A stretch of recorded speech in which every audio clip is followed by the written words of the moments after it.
about 6:17 and time now for what's trending. A boat accident those involved say was caused by a whale. You have to check this out. The Coast Guard was alerted to a damaged boat taking on water off Rhode Island's coast. Local fisherman Dale Donnell had been whale watching nearby and heard the call, getting there first to see a huge hole in the side of the vessel. And those on board said the boat had been walloped by a whale, punching a deep hole in that fiberglass wall. As you can see, and the occupants were rescued, and as the boat was towed, another shocking detail of the reported incident surfaced. When the whale had butted the boat, it actually knocked one of the passengers overboard. He landed on the whale. They were able to recover him and get him back in the boat, and that whale eventually swam away. And that is one whale of a fishing tale, if I do say so myself. Wow. But can you imagine, guys, being on a boat and not only just getting, rocked by a whale? Like, first of all, what thoughts are going through your head? But to get knocked overboard and land on top of the thing, that sounds terrifying. Yeah, no, I would be really terrified. I really can't even imagine the situation, but I'm glad that, everything worked out, they could figure out what actually happened. But yeah, that's something really bizarre there. Yeah, totally nuts to hear that. I mean, you don't usually hear about things like this happening, but yeah, a whale hitting a boat, and that's crazy. Someone got knocked overboard and landed on a whale. That's just crazy to think about. I'm glad that that person is okay. Yeah, I mean, I've been whale watching before plenty of times off the East Coast near home, and those whales can get very, very close to your boats, and sometimes, you think, what if the thing will come and hit you? But that's never happened to me. Right. Well, let's transition to a nicer experience with well, it's not anything in the water, but it's an animal. At the Gato Cafe in downtown Rio de Janeiro, coffee and tea is served with whiskers and a purr. In its pink-walled interior, customers can purchase lattes dusted with cat silhouettes and accompanied by paw-shaped biscuits, while cats lounge lazily in an adjacent room.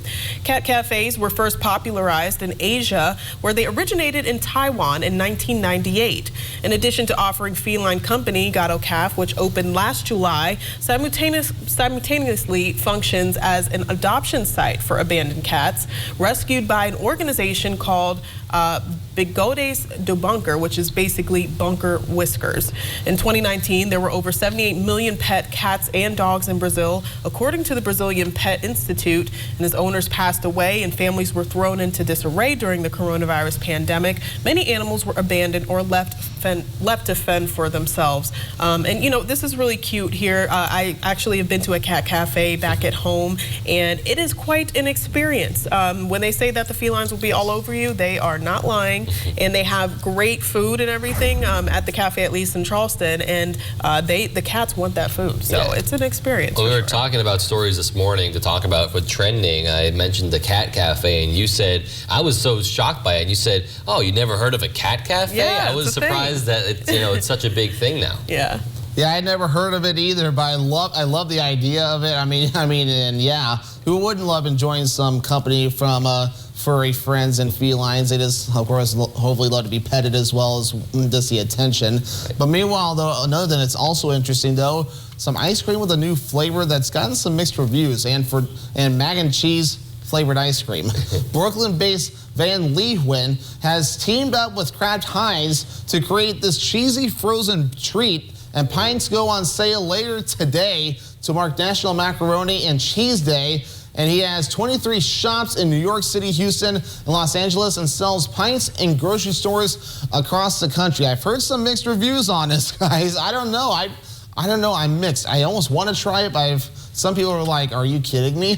Right? Yeah, I want to try it too. I don't know how far I'd get, but there's certain textures that you think, you want, like creaminess, right? You think that it would be really creamy, but cheesy, I don't know. Like, where do they balance it out? Is it sweet? Is it salty? I need to know. Yeah, I would be curious too. I feel like the cheesy level would be maybe where, like the Cheetos, like cheesy flavor, maybe, but I would try it. Yeah.